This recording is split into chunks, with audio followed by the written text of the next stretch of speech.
Students, पिछले video में हम लोगों ने देखा सर्वनाम के बारे में, सर्वनाम किसे कहते हैं और सर्वनाम के कितने भेद होते हैं।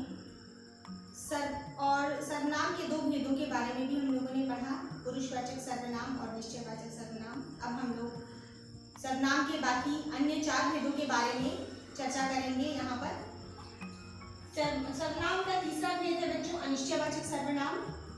अनिश्चयवाचक सर्वनाम किसे कहते हैं? तो जिन सर्वनाम शब्दों से किसी निश्चित व्यक्ति, वस्तु या घटना का बोध नहीं होता उन्हें अनिश्चयवाचक सर्वनाम कहते हैं। वे सर्वनाम शब्द जिनसे ये नहीं पता चलता है कि किसी निश्चित व्यक्ति के बारे में, किसी निश्चित वस्तु के बारे में या किसी घटना के बारे में हमें पता नहीं चलता है, वहां पर अनिश्चयवाचक सर्वनाम होता है। उदाहरण से और स्पष्ट हो जाएगा, जैसे बाहर कोई आया है। यहाँ पर कोई शब्द जो है वो अनिश्चयवाचक सर्वनाम है। कोई आया है, कोई की जगह पर कोई इंसान हो सकता है, कोई जानवर हो सकता है, कुछ भी हो सकता है, कोई भी हो सकता है, लेकिन ये निश्चित रूप से हमें नहीं पता है। कोई भी संज्ञा शब्द हो सकता है, कोई की जगह पर कोई व्यक्ति हो सकता है, कोई पशु हो सकता है, कोई प्राणी हो सकता है, लेकिन हमें ये नहीं पता चल पा रहा है कि कौन है। कोई है, अनिश्चित संज्ञा है, तो यहाँ पर ये जो है कोई शब्द अनिश्चयवाचक सर्वनाम है, जहाँ पे हमें निश्चित चीज का पता नहीं चल पा रहा है कि कौन है। दूसरा उदाहरण,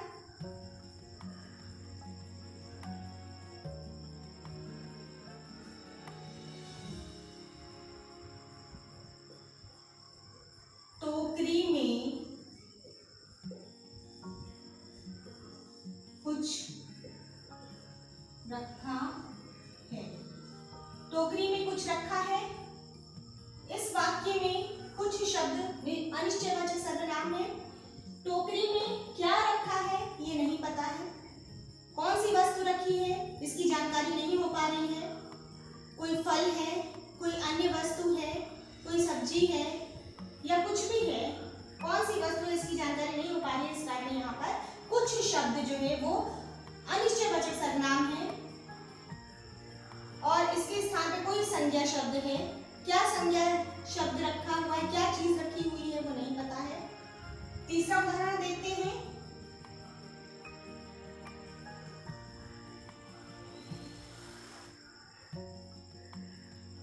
किसी ने बाहर से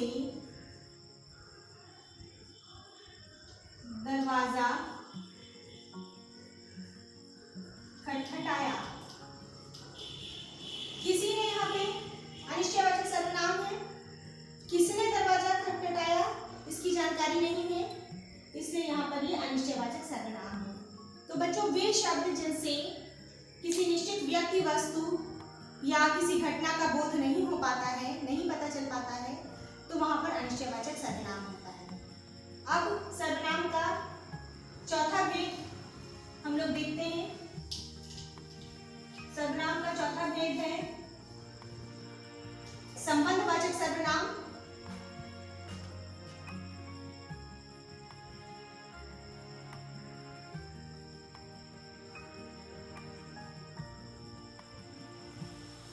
संबंधवाचक सर्वनाम है जिन सर्वनाम शब्दों से वाक्य में आए किसी दूसरे सर्वनाम शब्द से उसके संबंध का पता चलता है, उन्हें संबंधवाचक सर्वनाम कहते हैं।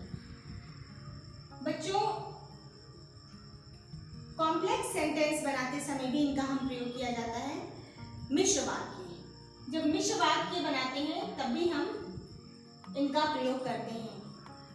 और जिन सर्वनाम शब्दों से वाक्य में आए दूसरे सर्वनाम शब्द से उसका संबंध पता चलता है, वो संबंधवाचक सर्वनाम होता है। उदाहरण देखते हैं, जैसा करोगे वैसा भरोगे। इस वाक्य में जैसा और वैसा संबंधवाचक सर्वनाम है। यहाँ पर जैसा का संबंध वैसा से पता चलता है। जो जैसा करेगा वो वैसा फल पाएगा। यहाँ पर भी जैसा और वैसा है। जिसने समझाया था वह चला गया, जिसने और वह, यहाँ पर भी ये आपका संबंधवाचक सर्वनाम है। अब इसके बाद सर्वनाम का अन्य भेद हम देखते हैं। प्रश्नवाचक सर्वनाम। प्रश्नवाचक सर्वनाम किसे कहते हैं?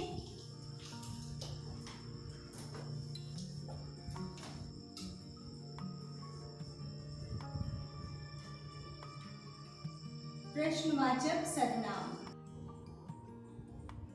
जिन सर्वनाम शब्दों से किसी प्राणी, व्यक्ति, वस्तु और कार्य आदि के विषय में प्रश्न का पता चलता है उसे प्रश्नवाचक सर्वनाम कहते हैं।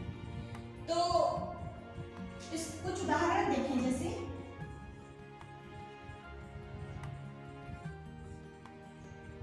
जैसे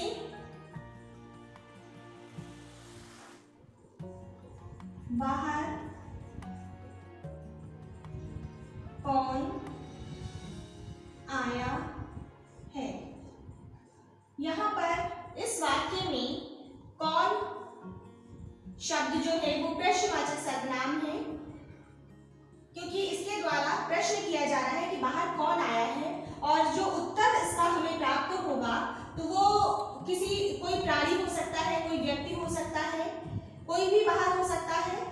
और क्योंकि ये सभी संज्ञा शब्द हैं और इसका जो उत्तर होगा कौन का, वो कोई ना कोई संज्ञा शब्द होगा, इसलिए ये जो प्रश्न है वो प्रश्नवाचक सर्वनाम है। दूसरा है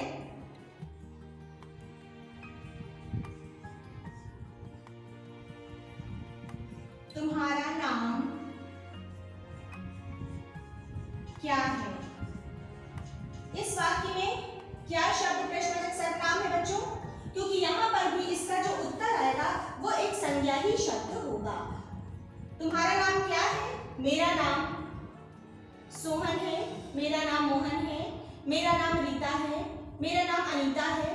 कोई भी नाम हो सकता है जो कि इस प्रश्न की जगह पर किसी भी नाम की जगह पे ये प्रश्न पूछा गया है और इसका उत्तर जो है वो कोई ना कोई नाम ही होगा, तो वो भी प्रश्नवाचक सर्वनाम हो जाएगा। क्या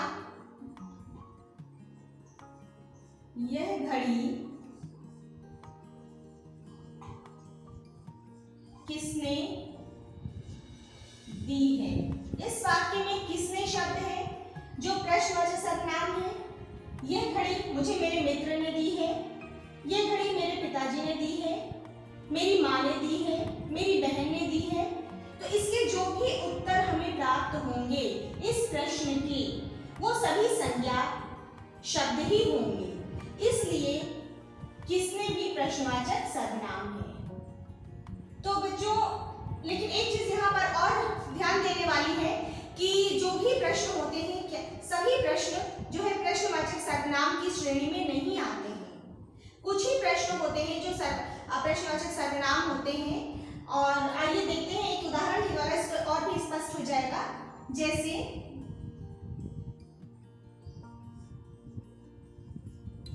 आम कैसा है। प्रश्न है यहाँ पर जो कैसा शब्द आया है, ये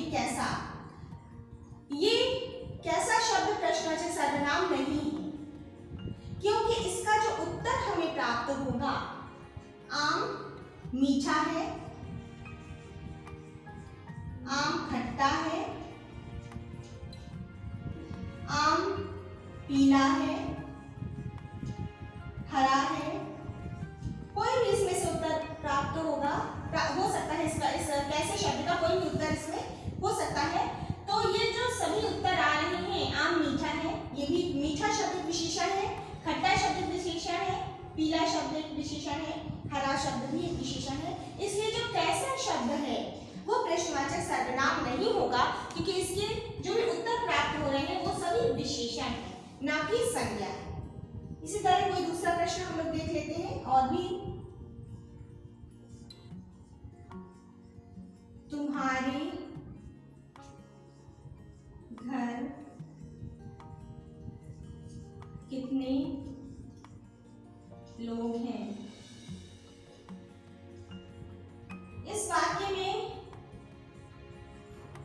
कितने प्रश्न हैं, कितना प्रश्न पूछा गया है, लेकिन ये प्रश्न का भी जो उत्तर हमें प्राप्त होगा वो संज्ञा नहीं होगा। हमारे घर उत्तर में हम लिख सकते हैं हमारे घर 5 लोग हैं, हमारे घर 10 लोग हैं, हमारे घर 7 लोग हैं। तो जो भी गिनती हमें प्राप्त हो रही है वो एक विशेषण है, संख्यावाचक विशेषण है, और इसलिए कितना शब्द भी प्रश्नवाचक सर्वनाम नहीं होगा। तो बच्चों अब हम लोगों ने ये देखा सर्वनाम, प्रश्नवाचक सर्वनाम के बारे में। अब हम लोग निजवाचक सर्वनाम के बारे में पढ़ेंगे। जिन सर्वनाम शब्दों का प्रयोग वाक्य के कर्ता के साथ अपनापन बतलाने के लिए किया जाता है उन्हें निजवाचक सर्वनाम कहते हैं। तो बच्चों किसी भी वाक्य में जो कर्ता होता है और वो कर्ता अपने लिए जिन शब्दों का प्रयोग करता है वहां पर निजवाचक सर्वनाम होता है।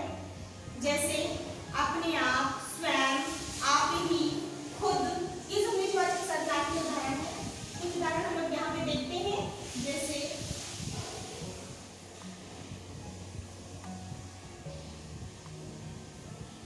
मैं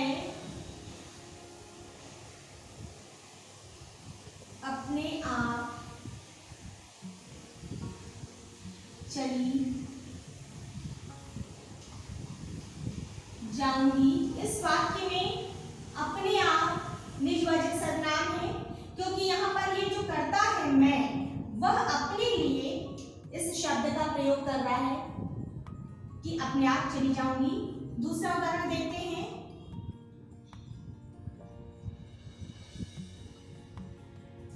रमा खुद ही खाना बनाती है।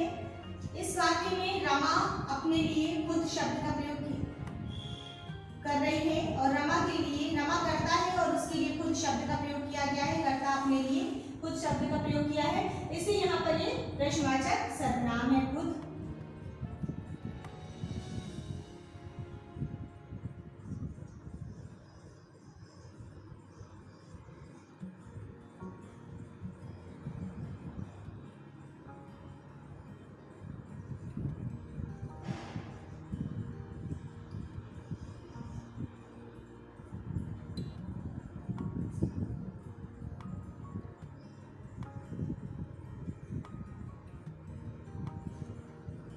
पिताजी स्वयं ही साइकिल से आ गए। इस वाक्य में पिताजी करता है और वो अपने लिए स्वयं शब्द का प्रयोग किए हैं, और उनके लिए स्वयं, कर्ता के लिए स्वयं शब्द का प्रयोग किया गया है। तो यहाँ पर ये स्वयं शब्द भी आपका निजवाचक सर्वनाम है। तो कर्ता अपने लिए जिन शब्दों का प्रयोग करता है वो शब्द निजवाचक सर्वनाम होते हैं। तो बच्चों हम लोगों ने देखा सर्वनाम के 6 भेद और उनके उदाहरण। अब आप